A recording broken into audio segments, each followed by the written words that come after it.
Duna Parte 2 estreou nos cinemas e com certeza você deve estar muito animado para ver a continuação da história de alguns anos atrás. Duna é um universo muito vasto, com nomes próprios, idiomas próprios, e é algo tão grande e complexo que pode te deixar perdido. Eu lembro da primeira vez que eu fui assistir Duna, e apesar de eu pegar algumas coisas ali, eu fiquei meio confuso e as pessoas que foram assistir comigo não entenderam nada. E é por isso que aqui na parte 2, sim, apenas na parte 2, eu vim aqui dar uma ajuda para vocês e explicar um pouquinho mais do mundo de Duna, que eu tenho certeza que vendo esse vídeo vai clarear um pouco a sua mente para a parte 2, e se você reassistir o primeiro filme, muita coisa também vai fazer mais sentido. Senhoras e senhores, eu sou o Rafael Novaes, seja bem-vindo a mais um vídeo e vamos começar falando que Duna é essencialmente um universo lá dos livros e ele se passa muitos anos depois do nosso próprio universo. Tanto que aqui os humanos já colonizaram tantos planetas que a Terra,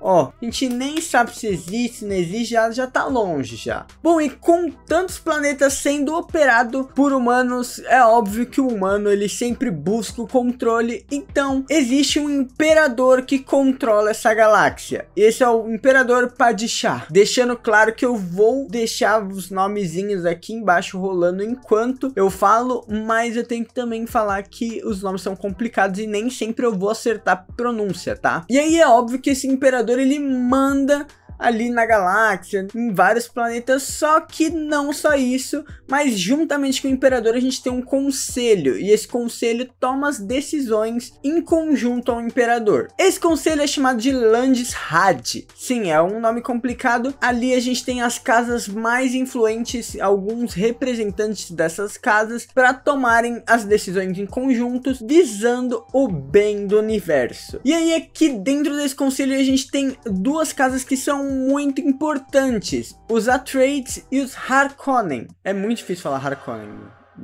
enfim. E aí acontece que essas duas casas elas se odeiam, elas são inimigas mortais. E aí falando um pouquinho da casa Atreides, eles são os nossos protagonistas. Acontece que eles são uma casa bem influente, eles estão cada vez ficando mais forte, o que preocupa e muito o Imperador Padishah. Olha o nome do Imperador, Padishah Shadan.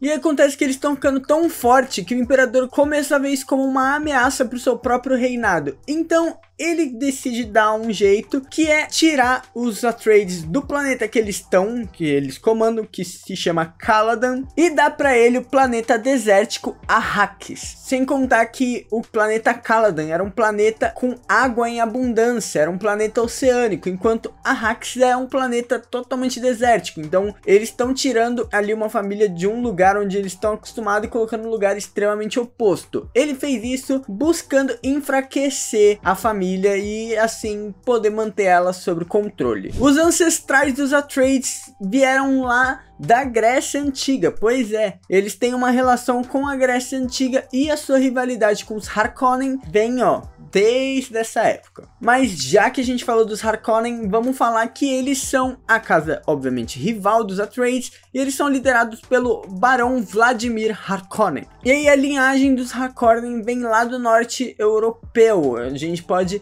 falar que tem descendências vikings e todas essas coisas, mas eles são basicamente o braço direito do imperador, eles são bem aliados ao imperador e eles governavam Arrakis antes ali do imperador dar para casa Atreides. O planeta de Arrakis, eu vou falar mais tarde nesse vídeo, ele é muito importante para o mundo de Duna. Então basicamente quem governa ali tem um certo poder, só que os Harkonnen eles foram mais inteligentes e a sua riqueza não veio só do planeta de Arrakis, e sim também de comércio ilegal e escravidão. Bom, mas aí seguindo o vídeo a gente tem também uma instituição aonde a gente vai ter nome estranho, que são as Bene Gesserit. Esse eu realmente não sei se estou falando certo. E elas são basicamente um culto, podemos dizer assim. As Bene Gesserit, elas são muito poderosas, mas elas agem em segredo, no sigilo. Basicamente elas são uma irmandade feminina, elas foram criadas bem antes antes do que a gente conhece no mundo de Duna. Assim, elas são milenares e basicamente elas buscam guiar e manipular, vamos dizer assim, o destino da humanidade através das suas crenças, das coisas que elas acreditam ser o certo. Elas são mais ou menos ali uma versão dos Illuminati, teoria da conspiração aqui, mas elas basicamente possuem alguns poderes de clarividência. Elas acreditam que elas têm que chegar a um certo destino ali do seu culto, e para isso elas precisam manipular basicamente todo o mundo de Duna, para que assim a gente chegue num futuro iluminado e abençoado de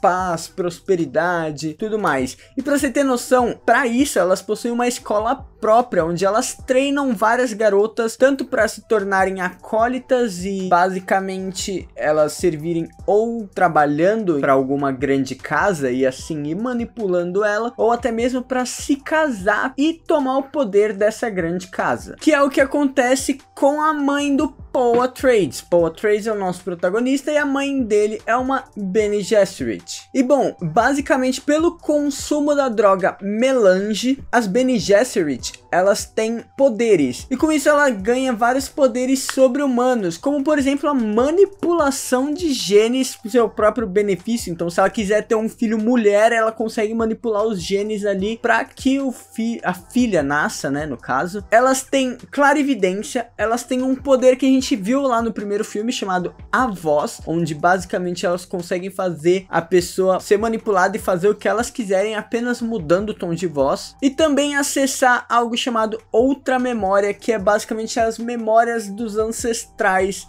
de uma Bene Gesserit, conseguindo adquirir toda a sabedoria e tudo que elas viveram. Assim, acessando isso, elas conseguem obviamente encontrar algumas respostas para suas questões, e essas memórias acabam sendo transmitidas através dos genes. Além disso tudo, elas ainda têm um treinamento de arte marcial. Elas são ótimas lutadoras sem nem usar armas, é na porrada mesmo. E aí basicamente as Bene Gesserit, elas estão atrás de um Messias. Esse Messias é chamado, prepara, nome complicado, Kwisatz Haderach. Eu vou colocar o nome aqui e já vou adiantando que a pronúncia com certeza não vai estar certa. Mas o que é o Kwisatz Haderach? Ele basicamente é um Messias que possui os mesmos poderes de uma Bene Gesserit. Como eu disse, as Bene Gesserit são apenas mulheres, mas esse Messias vai ser um homem que possui esses poderes, consegue ter esse controle, e aí esse homem ele vai liderar a humanidade rumo à prosperidade, chegando no destino final dela, que é aquele futuro bem lindo, cheio de paz, de prosperidade e tudo mais. Só que ele não vai simplesmente nascer. O Kwisatz Haderach, ele é basicamente gerado, e isso simplesmente acontece através da manipulação de genes. Só que essa manipulação ela vai acontecer por muito tempo, com várias Bene Gesserit ali basicamente passando para frente uma parte dessa genética, juntando todos os genes mais fortes para criar, vamos dizer assim, um homem perfeito, que no caso é o Paul Atreides, o nosso querido Timothée Chalamet. Bom, mas agora vamos falar de uma peça-chave aqui no mundo de Duna, que é o like que você vai dar aqui nesse vídeo e com certeza a inscrição no canal. Pode ter certeza que eu não vou agir que nem uma Bene Gesserit e te manipular para você clicar no like, porque você sabe que esse vídeo deu trabalho, que a gente tá quase chegando em 100 mil inscritos, daqui a pouco a placa tá aqui, ó. Eu não sei ainda se eu coloco desse lado ou desse, mas aí a gente vai ver juntos e eu conto com certeza com a sua inscrição. Mas eu tenho certeza que você é foda, que você é tão da hora quanto Paul Atreides e você já deu o seu like, já se inscreveu aqui no canal. E agora uma outra peça-chave lá no mundo de Duna é o planeta de Arrax. Como eu falei, eu não sei se é Arax ou Arrax. Eu falo Arrax porque tem dois R's, né? E dois R's fica com som de Ra, não Ra. Mas basicamente ela é o ponto-chave do mundo de Duna, assim, tudo gira em torno do planeta Arrax. Isso porque ele é o único planeta que tem a droga melange. E essa droga podemos dizer que ela é uma referência, a gente pode comparar com o petróleo. Sabe que no nosso mundo a gente usa petróleo para fazer um monte de coisa e é um recurso meio finito que um dia vai acabar, mas a gente tá lá explorando, e basicamente a droga melange é algo parecido parecido. Bom, e aí o que acontece? O planeta de Arrax, ele dá muito dinheiro, porque essa droga obviamente é muito cara, e quem controla o planeta de Arrax controla o destino de todo mundo. Só que aí que tá o ponto-chave, porque você fala, pô, mas se o imperador não queria dar tanto poder assim para os Atreides, para eles não tomarem o poder, por que que ele deu justamente o planeta que dá mais poder para eles? Porque o planeta de Arrax é extremamente hostil, é um planeta muito complicado de se viver e basicamente, além de você estar num planeta onde não tem água, você vai sofrer e você vai precisar se adaptar para não morrer desidratado. É um planeta onde a gente tem vermes gigantes e também uma população ali bem hostil, que são os Fremen,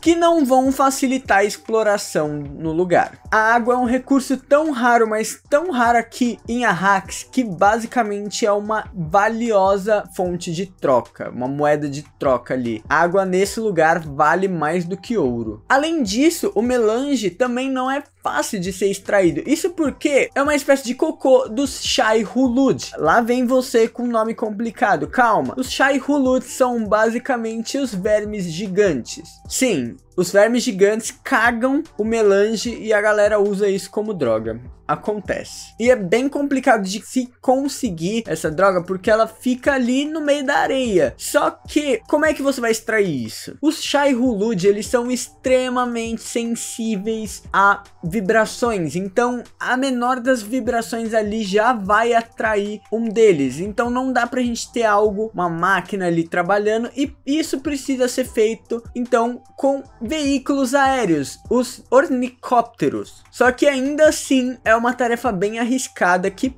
pode dar besteira. Mas como eu disse, se não bastasse tudo isso, a gente ainda tem os Fremen. Os Fremen, eles são uma população ali que vivem no mundo de Arrax. E basicamente, se você é amigo dos Fremen, você tá feito. Os caras vão te ajudar, mas se for inimigo, ferrou. Basicamente, quando a casa Harkonnen governava lá, eles oprimiam os Fremen e faziam eles de escravo e matavam os caras. Era uma relação bem complicada. Mas com a casa Atreides, a gente pode dizer que isso está mudando. Bom, e nesse mundo melange tem basicamente muitos usos, como temperos de comida, basicamente lá para dar uma temperadinha, né? Ou então, para os seus usos mais importantes é aumentar a percepção humana, agir como uma droga mesmo e fazer com que as pessoas vejam rotas espaciais, podendo enxergar através das rotas e podendo enxergar no espaço e traçar várias rotas e viajar intergalaticamente. Ou então, o seu outro uso é o uso das Bene Gesserits e dos Fremen, que é consumir para possuir poderes, clarividência e tudo mais. Vale dizer que os Fremen, eles consomem muito essa droga e por isso que os olhos deles são bem azuis. É meio que um efeito colateral. Uma coisa interessante é que os Fremen veem os Shai-Hulud, os vermes gigantes, como deuses, divindades. E para você se provar ser um Fremen de respeito, você precisa domar um Shai-Hulud. Imagina agora o Timothée Chalamet basicamente domando um verme com boca de...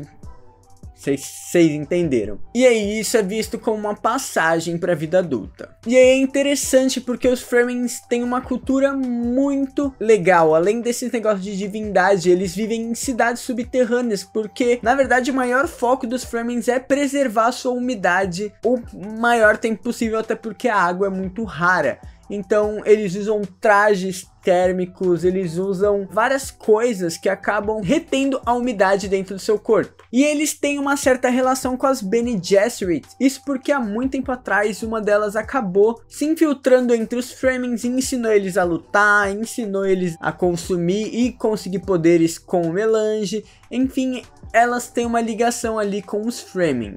E aí, uma outra coisa, curiosidade, é que essas cidades onde eles vivem se chamam Sitches. Quase que sítios, mas é Sitches. Vai estar aqui embaixo a pronúncia. E aí, como eu disse, sempre quando eles estão fora desses Sitches, que são subterrâneos, então eles conseguem estar num lugar mais fresco quando eles estão neles, quando eles estão dentro dos Sitches. Mas quando eles estão fora, eles precisam usar aquele traje, um respirador e tudo mais. E tudo isso é para reter qualquer umidade. Quando eu digo qualquer, eu digo até o seu número 1 e o seu número 2. Pois é, sua respiração, seu suor, tudo. Esse traje vai fazer o seu corpo reaproveitar tudo. E por eles não usarem escudo, geralmente lá em Duna a tecnologia avançou, eles usam uma tecnologia de vibração. Só que como eu disse, os Shai-Hulud são bem sensíveis a vibrações. Então usar isso lá em Duna é simplesmente atrair o bicho para te comer. Então eles não usam nenhuma tecnologia e o que fazem eles serem bem mais rápido que os outros lutadores. E aí, para finalizar, eu queria falar sobre uma outra casa aqui